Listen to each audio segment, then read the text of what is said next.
The call didn't ask if I was ready. The house was quiet in the way only owned spaces are. Not empty, settled. The floors held my footsteps without complaint. The keys lived where I put them. I had learned to notice these things because once, nothing stayed. I was standing at the kitchen counter, counting screws from a half-open drawer I'd inherited with the place, when my phone lit up with a number I didn't recognize. I almost let it ring out. Stability has taught me that most emergencies aren't mine anymore. I answered anyway. "Hello," she said, then corrected herself, sharp breath. "It's me, your mother." The word mother hit before the voice did. My shoulders tightened. 15 years old again, I thought. "No, don't. Stay here. We have big problems," she continued. "You can't be indifferent." She said it like an accusation, like I was already failing a test I hadn't agreed to take. At 15, I'd been called a burden in the kitchen of a rental that smelled like new paint and somebody else's plans. The new husband stood behind her, hands on the counter as if holding the room in place. The new kids were already seated, forks tapping, hungry. There wasn't yelling. There were lists, logistics, a decision that had been practiced. I was given 2 weeks and a backpack. She said it was temporary. She didn't call. After that came couches, borrowed rooms, the quiet negotiations of not taking up too much space. I learned early that help arrived with expectations attached, so I learned how to need less. I didn't build a grudge. I built rules. One of them was simple. Don't return to places that expelled you. "I'm not indifferent," I said into the phone, surprised by how calm it sounded. "I'm careful."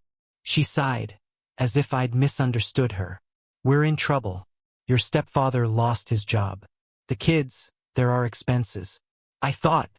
She stopped herself. "I hoped you'd want to help. Not I'm sorry. Not I was wrong.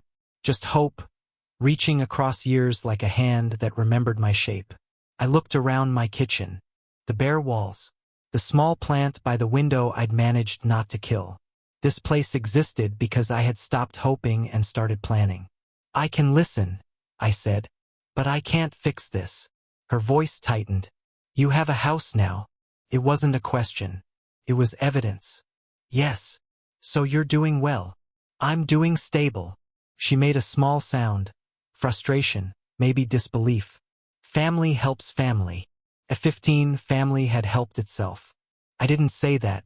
I didn't need to. "I can give you information," I said.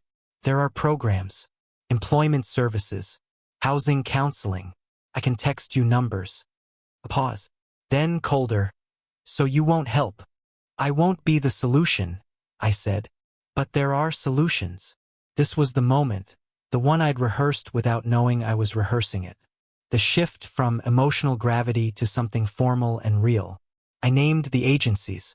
I explained the process. Waiting lists, paperwork, what to expect. My voice sounded almost professional, which startled me. I wasn't pleading. I wasn't defending. I was redirecting. She interrupted. "I didn't call for pamphlets." "I know," I said, "but that's what I have." Her anger surfaced then, brittle and familiar. "After everything I did for you," I waited. Silence can be an answer without being an attack. "You're cold," she said finally. "No," I replied. "I'm contained." Another pause.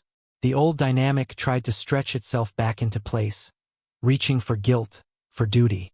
It didn't quite fit anymore. "Well," she said, voice thinning, "I hope you can live with yourself." "I do," I said, and meant the present tense. When the call ended, I didn't sit down. I walked the perimeter of the house, touching door frames, light switches, the place where the wall had a hairline crack I'd been meaning to fix. The quiet returned, unchanged. I didn't feel victorious. I felt intact. Somewhere, my mother would tell a version of this story where I was distant, ungrateful, hardened by success. Maybe that version helped her sleep. Mine didn't need an audience. Choosing not to reopen the past wasn't punishment. It was maintenance. The house stood. The rules held. And for the first time, that was enough.